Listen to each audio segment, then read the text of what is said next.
Hi, I'm Mark. This is my June review for Sagittarius Sun sign and Sagittarius rising. This month we have the two biggest aspects of the year coming into orb and going exact. We also have a first solar eclipse in your opposite sign of Gemini, so lots going on. Right, we start the month with a pre-run to the eclipse. This is the Sun making a conjunction with the North Node. Now this always happens around the time of the eclipse. This sort of makes them so in tune with destiny and fate. Right, what does this mean for you? Well, this is in your 7th house. So Sun conjuncting the North Node means there is a change of direction. There is a change of path for you. And this will involve someone else. If you're in a relationship, this will be with your partner. Or if you're not in a relationship, it could mean that you align yourself with someone new who you'll develop a relationship with in the future. Right, this is a time to discover new talents. This is a time to let go of things, let go of the past and the South Node. This is a time to push forward with the unknown. It's scary, you may be apprehensive, but it's a time to take a leap of faith. There's also an aspect of Chiron. Chiron's in your 5th house of creativity, so part of the secret to success will be through using your creativity.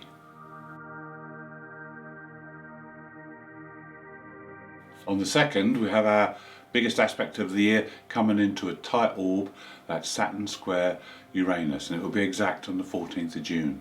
Now this is exact 3 times this year. This one is the 2nd time. The first was in February and the last will be on the 24th of December. So it's a long-lasting, slow-moving aspect with inevitable slow change that will be taking place. Now, key areas are social justice. There's civil unrest, and there's also extreme weather conditions. These will all be affected, but there is other things that will be affected, and as a positive byproduct of this aspect is Venus was born out of the fight between these two in Greek mythology. So this aspect tends to raise the status of women in society, and we saw this back in the 70s, the last time these two came together, when Mrs Thatcher became leader of the Conservatives and then Prime Minister of the UK. This time, at the start of the year, we have a new female Vice President in the US for the first time. And there's been other instances as well. Recently, there's a first winner of the Grand National was a woman. And this is all helping to raise the status of women in our society. The other thing this affects, and this will be down to you Sagittarius, is that your mental thinking, your structure will be challenged, because Saturn's in your 3rd house, so your daily habits, your routines, your thinking structure will be challenged by Uranus in the 6th house. So we have to deal with these on a personal basis as well. Also on the 2nd, there's an aspect between Mars and the Black Moon Lilith. Now, the Black Moon Lilith is also in the same house as Uranus, the 6th house. So there'll be clues with this aspect as to what Uranus actually wants changed and how you can do it. You'll be able to see things much more clearly and understand some of the process involved in all these changes that are going on within. On the 3rd, Venus moves into Cancer and your 8th house, and immediately makes a trine aspect to Jupiter in the 4th house of the home. So now this is going to emphasise finances, finances connected with the home, and there could be some good news relating to that, because also the Sun makes a positive aspect to Saturn in the 3rd, so you'll be very much inclined to look at the details, and it might be that there's an important document or a contract to sign at this time. But you need to be careful, because Neptune has an aspect from Mercury, and this can cloud the mind and judgment a little bit, so you just need to be very careful with any documents, any emails, any communications. Make sure that you read them thoroughly, understand them before you take any action. This Mercury Neptune aspect lasts for 5 days, so just be aware that you need to concentrate, be fully in the picture during those 5 days.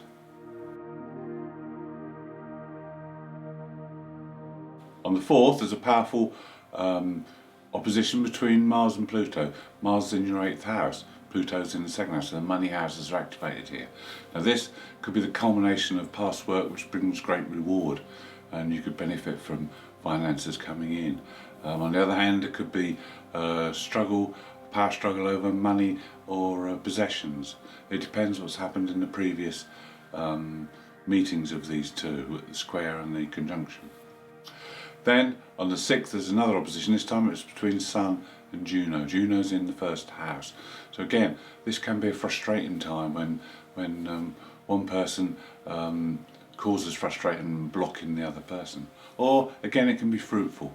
It can be fruitful and you can gain greater commitment, and if you agree, you can perhaps agree for one person to take the lead, and this could benefit the relationship greatly. On the 7th, the Black Moon Lilith trines Pluto, and again there could be power issues that come up, but this time the Black Moon in the 6th house means this is your daily routines. This could be your health, this could be your exercise and diet, this could be your work or whatever you do on a daily basis. So here there could be issues that come up and you need to resolve them, because this aspect can help to bring more harmony into your daily life.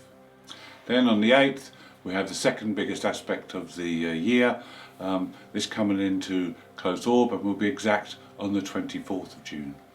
Again, this will be exact for the 3rd time on the 26th of November. Now, this is Chiron in sextile to Saturn. Now, this taps into the Saturn-Uranus square. So Chiron can be the key to understanding here. Chiron's orbit is between Saturn and Uranus. And Chiron could be the bridge between the two.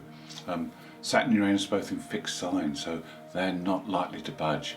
They want to dig their heels in. But with the understanding and wisdom of Chiron, he could shed light on the square and how we can transcend the energies.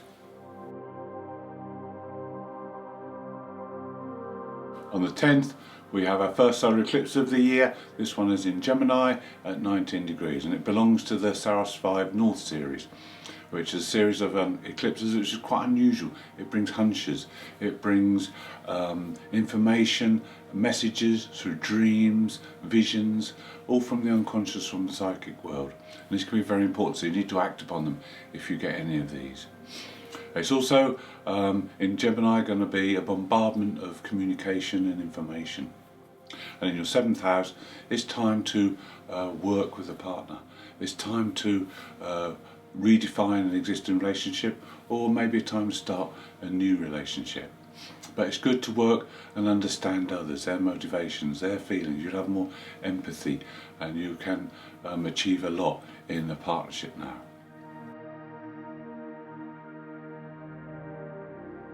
There's two other aspects happening on the 10th. The first is a conjunction between Ceres and Uranus. This is in your 6th house. So there may be issues come up now about nurture and care. Maybe it's time to allow someone else to care a bit more for you and to help you with your health or your diet and exercise. Maybe not be quite so fiercely independent. The other aspect is a conjunction with the Sun and Mercury, but there could be difficulty explaining yourself or expressing yourself under this aspect. So all in all, the eclipse is a big day. Its effect does last for some time, so be prepared for a lot of changes. As we said earlier, the conjunction with the North Node of the Sun set this up so that there could be a complete change of direction for you and your partner. On the 12th, Mars moves into your fellow fire sign of Leo, and during the next few weeks will make a positive aspect to your Sun or your ascendant. So there's going to be a boost of fire energy coming your way. Also on that day, Venus makes a couple of aspects. One is to Uranus. This is a sextile, so Venus will want some excitement. Venus is in the 8th house, so she'll want love and excitement and some passion during this brief encounter with Uranus. Also there's a square to Chiron in the house of creativity and love. So there may be a little creative block that you need to unblock, and also you need to learn to love for the sake of love and to be more compromising. On the 13th, Neptune, who's in your 4th house of the home, receives a square from the Sun. And this is a Sunday when you may just want to chill out at home, because when this aspect happens it usually lowers the energy and drive. It's only a passing phase, it only lasts for a day or so, so just allow that to take place. Then on the 20th, Jupiter, who's also in the 4th house, goes retrograde till October. So we also have a chance to work with the energy while Jupiter's retrograde. And in the 4th house, it's about showing consideration to our family, and also about honouring our past, our roots and our history.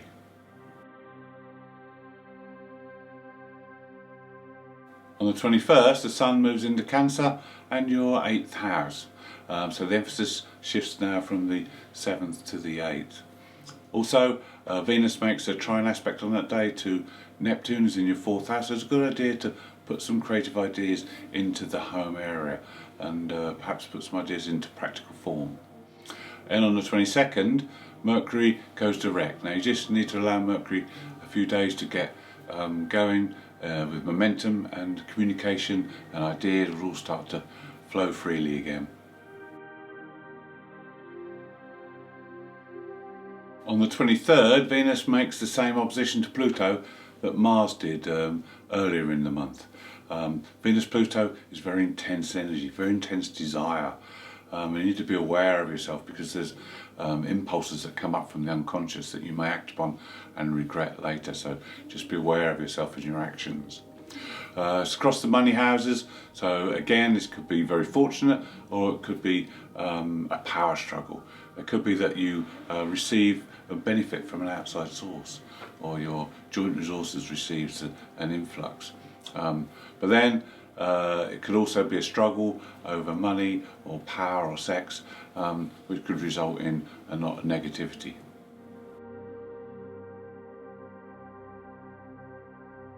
On the 24th, we have a full moon. This full moon is in Capricorn and in your 2nd house. The full moon in Capricorn is about achievement, it's about success, it's about getting to the finish line. So if there's anything unfinished, you need to get that finished now. The full moon in the 2nd house is about attending to your needs. You've probably spent a week or two now focusing on other people's needs. Now it's time to focus on your own, but not forgetting other people. Be compassionate and understanding of others' needs, but you need to put a little bit of focus on what you need. Also, finances may be focused, because not only do we have the full moon in your 2nd house finances, we also have an aspect on the same day where Venus in the 8th house makes an aspect to the black moon Lilith. Now this will give you a better understanding of things. Your intuition will be heightened, your sensitivity will be heightened, so you have a better understanding of the situation, and some valuable insights here could help to make things more pleasurable and more smooth running in the future. On the 25th, Neptune goes retrograde in your 4th house, and the lesson to be learned here is to develop a spirituality that encompasses compassion and understanding for your family, your home, and for others. Then on the 27th, Venus moves into Leo and your 9th house, so she'll now want some fun, some romance, some excitement and some adventure. On the same day, Mars makes a positive aspect to the Moon's North Node. This brings us back to where we started the month, when the Sun made a connection with the North Node. So now Mars is adding his direct energy into pushing forward. You've got to push the boundaries and limitations now, so that you can get along. And it's a good time to ask for guidance or help from your partner or other people to make sure that you go in the right direction. On the 30th, the last aspect is Mars making an opposition to Saturn and a square to Uranus. So this makes a T-square. Now this taps into that Uranus Saturn aspect that we spoke about at the start of the review. And this would cause a lot of tension. Mars-Saturn aspects cause a lot of frustration and irritation, and anger can slowly rise up. Uranus wants to change, but a T-square is very challenging. I always think the best way to handle a T-square is to look at the empty space that would make a grand cross, and this is Scorpio in your 12th house. So if you concentrate on this area, build up energy in this unconscious realm of the 12th house, and put a spirituality upon it all from Scorpio, a very passionate but intuitive sign. This will help to dissolve the tension of the T-square and turn it into dynamic energy of a Grand Cross.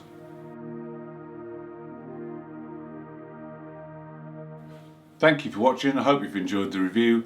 If you'd like to see more, please subscribe. If you'd like to leave me a comment, I'd love to hear from you.